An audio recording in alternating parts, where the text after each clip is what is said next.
El día que enterré a mi esposo, pensé que lo peor ya había pasado, pero me equivoqué. 3 días después de su funeral, recibí una llamada de un abogado que jamás había visto en mi vida. Señora Elena Vargas, dijo con una voz seria, necesito que venga a mi oficina, se trata del testamento de su esposo. Aquello me sorprendió porque Daniel nunca me había hablado de un testamento. Pero lo que realmente me inquietó fue la última frase del abogado, hay otras personas que también estarán presentes. Otras personas, esas 2 palabras fueron suficientes para mantenerme despierta toda la noche. Mi nombre es Elena Vargas y tenía 43 años cuando mi esposo murió. Daniel y yo habíamos estado casados durante 15 años compartiendo la misma cama, 15 años desayunando juntos cada mañana, y 15 años creyendo que conocía al hombre que dormía a mi lado. Nos conocimos cuando yo tenía 27 años, y trabajaba en una pequeña librería en el centro de la ciudad. No era el trabajo de mis sueños, pero me gustaba, siempre me habían gustado los libros. Daniel entró una tarde de noviembre, recuerdo que estaba lloviendo. Llevaba un abrigo negro completamente mojado, y tenía esa sonrisa tranquila que hacía que cualquier persona confiara en él. Me preguntó dónde podía encontrar un libro sobre arquitectura, y yo lo acompañé hasta la sección correcta.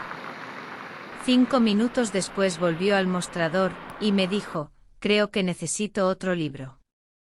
¿Sobre qué tema? Le pregunté. Sonrió y me dijo, ve cómo imitar a salir a una mujer que trabaja en una librería. Me reí, era una frase terrible y probablemente por eso funcionó. Nuestra primera cita fue 2 días después. Daniel no era rico y yo tampoco, éramos 2 personas normales intentando construir una vida, y al menos eso era lo que yo creía. Nos casamos 3 años después y la boda fue pequeña, con 40 invitados, en un restaurante sencillo. Mi madre lloró durante toda la ceremonia recordando, tal vez, el día en que yo nací. Daniel me tomó de la mano frente a todos, y prometió que jamás me ocultaría nada, y durante años recordé aquella promesa con cariño. Ahora, cuando pienso en ella, siento algo diferente y una mezcla de tristeza y decepción. Daniel trabajaba como consultor para varias empresas, y su trabajo requería viajar, Madrid, Barcelona, Valencia, y a veces Sevilla. Normalmente desaparecía 2 o 3 días, pero nunca sospeché nada, porque habría de hacerlo. Siempre llamaba por las noches, siempre enviaba mensajes, y a veces incluso hacíamos videollamadas. Te extraño, me decía, y yo le creía sin dudar, sin temor. Hubo momentos extraños, pequeños detalles, cosas que en ese momento parecían insignificantes, pero que ahora cobran sentido.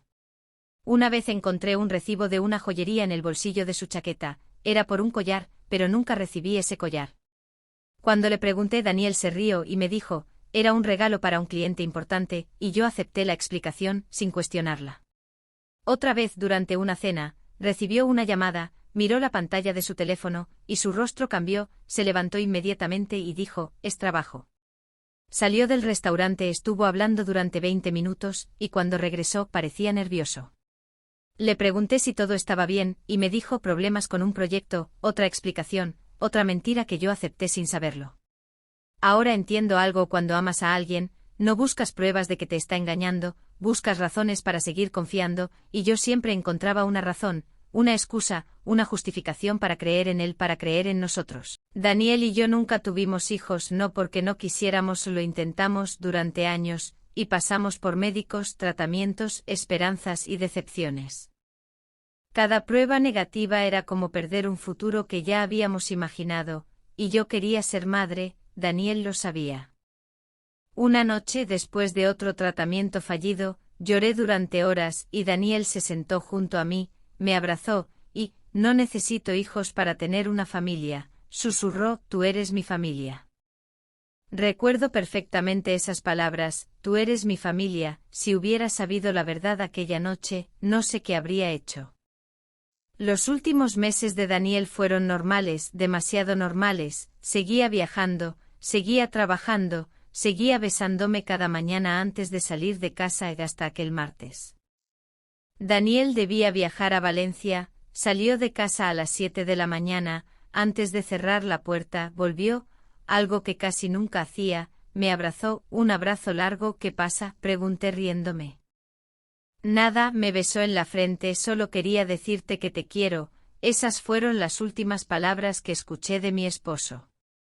A las 4 de la tarde recibí una llamada, un número desconocido. Señora Vargas, sí, llamamos del Hospital Central. Mi cuerpo se quedó completamente frío. Daniel había sufrido un accidente de tráfico cuando llegué al hospital. Ya era demasiado tarde. El médico hablaba, yo veía sus labios moverse, pero apenas podía escuchar las palabras. Traumatismo, hemorragia, lo sentimos. Mi esposo había muerto. Los siguientes días fueron una niebla, y todo parecía confuso. Personas entrando en mi casa, y yo no sabía qué hacer. Había flores, comida que nunca pedí, mensajes, abrazos, todo el mundo me decía lo mismo. Daniel era un buen hombre, me decían, y Daniel te amaba. Daniel siempre hablaba de ti, y yo quería creerlo, pero era difícil. Durante el funeral observé cada rostro, compañeros de trabajo, amigos, familiares, pero hubo una persona que llamó mi atención. Era una mujer, estaba lejos, cerca de unos árboles, vestía completamente de negro, y tendría unos 40 años. A su lado había un joven, quizás 17 o 18 años. La mujer estaba llorando, y no era un llanto discreto, parecía destrozada. Pensé que sería una compañera de trabajo de Daniel, y quise acercarme, pero cuando nuestros ojos se encontraron, ella tomó al joven del brazo y se marchó. No pensé demasiado en ello, tenía demasiadas cosas en la cabeza. 3 días después llegó la llamada del abogado, y ahora estaba frente a un edificio gris en el centro de la ciudad. Miré la dirección en mi teléfono, era correcta, y subí al 3er piso.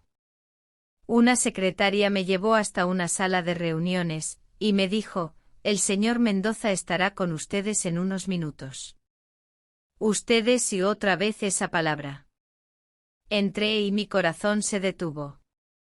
La mujer del funeral estaba allí, sentada junto a una ventana, el mismo cabello oscuro, el mismo rostro cansado, y junto a ella estaba el joven. Por un momento, nadie habló. La mujer me miró, yo la miré y entonces pregunté, ¿quién es usted?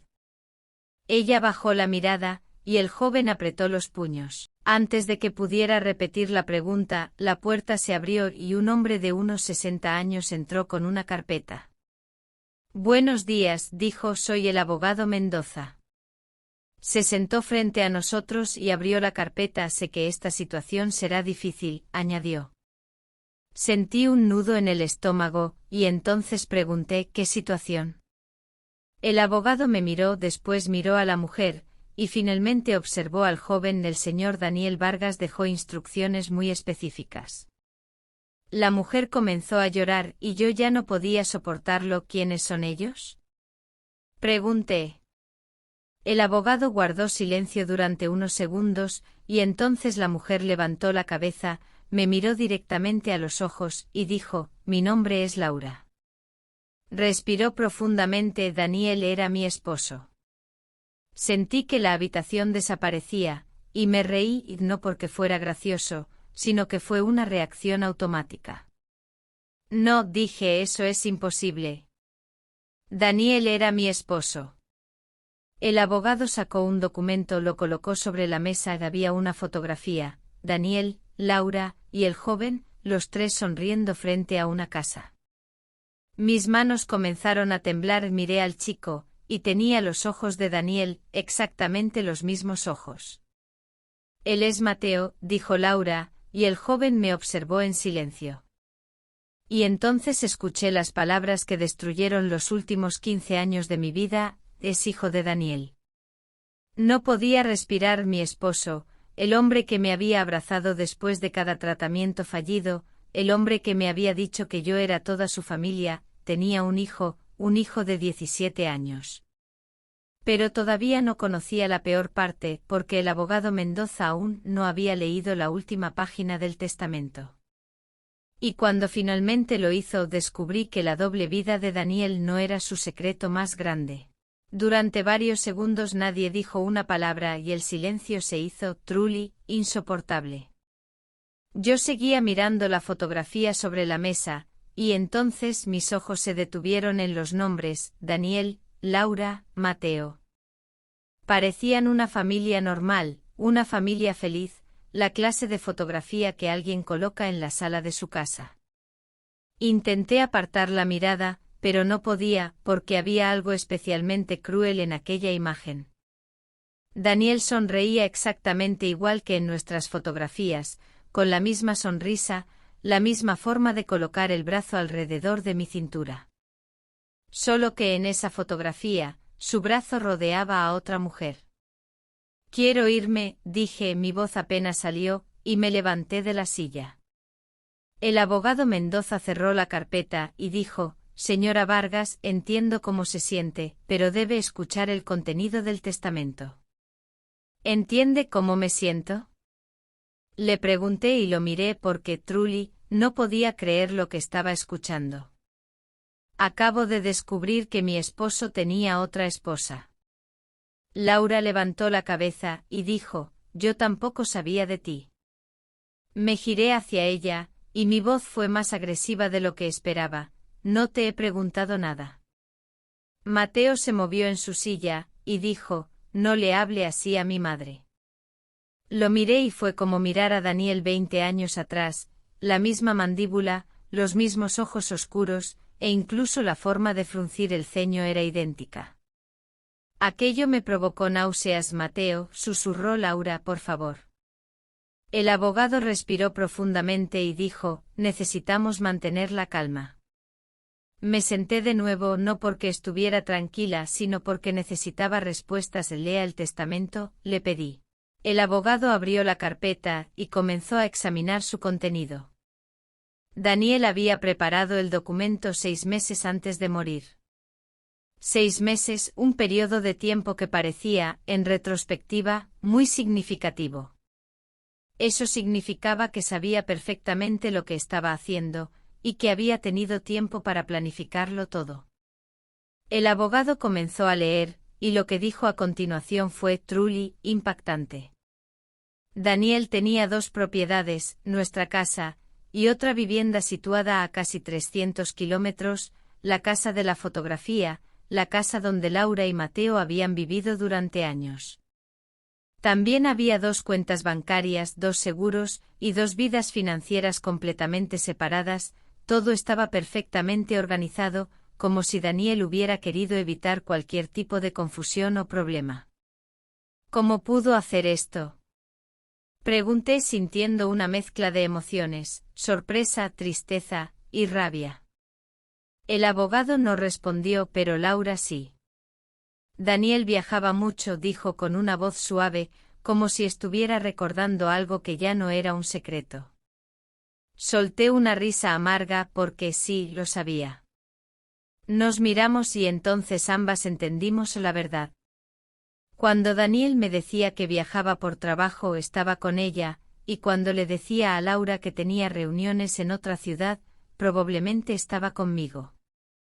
Durante 17 años Daniel había construido un calendario perfecto de mentiras, navidades, cumpleaños, aniversarios, todos ellos momentos que habían sido, en realidad, una farsa. De repente recordé todas las veces que había tenido que viajar en fechas importantes, mi cumpleaños número 38, una emergencia en Barcelona, nuestro 10º aniversario, una reunión inesperada en Madrid, el funeral de mi madre. Un proyecto que no podía abandonar. Cada recuerdo comenzaba a cambiar, era como si alguien estuviera reescribiendo mi vida frente a mis ojos, y no podía creer lo que estaba descubriendo. ¿Desde cuándo estabas con él? Pregunté con una voz que apenas podía escuchar. Laura dudó y luego respondió, 19 años. Sentí un golpe en el pecho porque eso significaba que yo estuve con Daniel 18 años, y que nuestras relaciones habían comenzado casi al mismo tiempo, una coincidencia que en ese momento parecía más como una cruel ironía. Laura me miró sorprendida y en su mirada vi una mezcla de emociones, tristeza, arrepentimiento, y tal vez un poco de culpa. Nos casamos hace 17 años, dijo, y entonces él continuó. Nosotros hace 15, respondió el otro con una pausa reflexionando. El abogado bajó la mirada, y su expresión cambió. Legalmente existe un problema, dijo con un tono que parecía triste. Lo miré con curiosidad y una sensación de inquietud. ¿Qué problema? Pregunté y mi voz era, truly, llena de preocupación. El matrimonio del señor Vargas con la señora Laura fue registrado primero, explicó con una pausa, para que asimiláramos la información. No necesité escuchar el resto, mi mente ya estaba racionalizando. Mi matrimonio, mi boda, mi certificado, todo parecía estar en duda. ¿Está diciendo que yo nunca fui realmente su esposa? Pregunté con una sensación de incredulidad. Desde un punto de vista legal, empezó a decir, pero lo interrumpí. No quiero escuchar el punto de vista legal, dije con firmeza y un tono que parecía enojado. Golpeé la mesa con fuerza y las lágrimas finalmente aparecieron. Había intentado contenerlas desde que entré en aquella habitación, pero ya no podía. 15 años, dije, le di 15 años de mi vida, y mi voz se quebró. Laura también lloraba, pero en ese momento no sentía compasión por ella, sentía rabia. Aunque una parte de mí sabía que probablemente era tan víctima como yo. El abogado continuó leyendo con una voz que parecía monótona. Daniel había dividido la mayor parte de sus bienes, entre Laura y Mateo. Yo recibiría nuestra casa y también una cantidad de dinero, no era pequeña.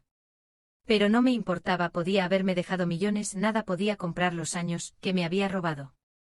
Entonces el abogado llegó a una sección diferente y su voz cambió. El señor Vargas dejó una carta personal, dijo con un tono que parecía solemne.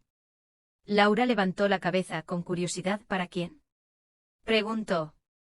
El abogado observó el documento con detenimiento. Para Elena, respondió. Todos me miraron con expectación. No quiero escucharla, dije con firmeza. Señora Vargas, empezó a decir el abogado, pero lo interrumpí. He dicho que no, dije con un tono que parecía definitivo. El abogado cerró la carta con un gesto que parecía respetuoso. Hay una condición relacionada con su herencia, dijo con una pausa para que asimiláramos la información. Sentí otra vez aquel nudo en el estómago. ¿Qué condición?, pregunté con una sensación de aprehensión. El abogado colocó una pequeña llave sobre la mesa. Era plateada, vieja, y tenía un número grabado, 317. El señor Vargas alquiló una caja de seguridad privada. Miré la llave y me pregunté qué podría contener. ¿Qué hay dentro? No lo sé. ¿Cómo que no lo sabe? Las instrucciones indican que solo usted puede abrirla. Laura se inclinó hacia adelante, curiosa. ¿Por qué ella? El abogado negó con la cabeza. No tengo esa información. Tomé la llave y noté que estaba fría al tacto. ¿Dónde está la caja? El abogado escribió una dirección. Era un banco privado situado a pocas calles de allí. Daniel indicó que debía visitarla antes de aceptar formalmente su parte de la herencia. Miré la dirección y me sentí un poco incómoda. ¿Y si no voy? Su parte será transferida a Mateo. Mateo abrió los ojos, sorprendido de mí. El abogado asintió. Miré al joven y él parecía tan confundido como yo. Guardé la llave en mi bolso y me levanté. ¿Eso es todo? El abogado dudó y luego dijo, ¿hay algo más? Cerré los ojos y me preparé para lo peor. Cada vez que alguien pronunciaba esas palabras, mi vida empeoraba. ¿Qué? El abogado sacó un sobre y mi nombre estaba escrito a mano. Reconocí inmediatamente la letra de Daniel. Elena, solo eso. El abogado me entregó el sobre y lo guardé sin abrirla. Salí de la oficina y caminé sin saber exactamente hacia dónde iba. La ciudad continuaba funcionando, personas hablando, coches, restaurantes, gente mirando sus teléfonos, todo parecía normal. Y yo acababa de descubrir que mi vida entera era una mentira. Llegué a casa casi una hora después. ¿A nuestra casa nuestra? Ya ni siquiera sabía cómo llamarla.